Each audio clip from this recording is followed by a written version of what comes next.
पापा ये पकड़ो अपनी 6,000 रुपए तनख्वाह और ये नौकरी छोड़ दो। नहीं क्या बोल रही हो तुम, क्या हो गया तुम्हें? पापा मैं बिल्कुल ठीक बोल रही हूँ, आप ये नौकरी छोड़ दो। इससे हमारी ट्यूशन फीस तो जाती नहीं है, घर का कोई खर्चा तो चलता नहीं है, इससे बड़ी आप ही नौकरी छोड़ दो। बेटा देखो ये हमारा ऑफिस है, तुम घर जाओ, घर पे आराम से बात करेंगे, जाओ। पापा मैं कहीं नहीं जाऊंगी, मैं आपसे बोल रही हूँ आप ये नौकरी छोड़ दो। ऐश्वर्या, ये गार्ड को बोलना कि अपनी बेटी के साथ मेरे कैबिन में आए। जी सर। बेटा तुम उनको गुस्सा दिला रही हो, चांटा लगाएंगे अभी ठीक हो जाओगी तुम। सनी, तुम्हें और तुम्हारी बेटी को अंदर सर ने केबिन में बुलाया, कुछ बात करनी है तुमसे, आ जाओ।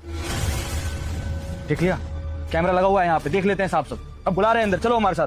आठ पड़ेगी फालतू। सर मैंने मीटिंग के लिए बात कर लिया, 15 मिनट में सब कॉन्फ्रेंस रूम में होंगे।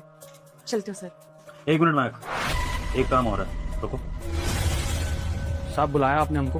हाँ महक, ये हमारे ऑफिस का गार्ड है सन्नी और ये इसकी बेटी।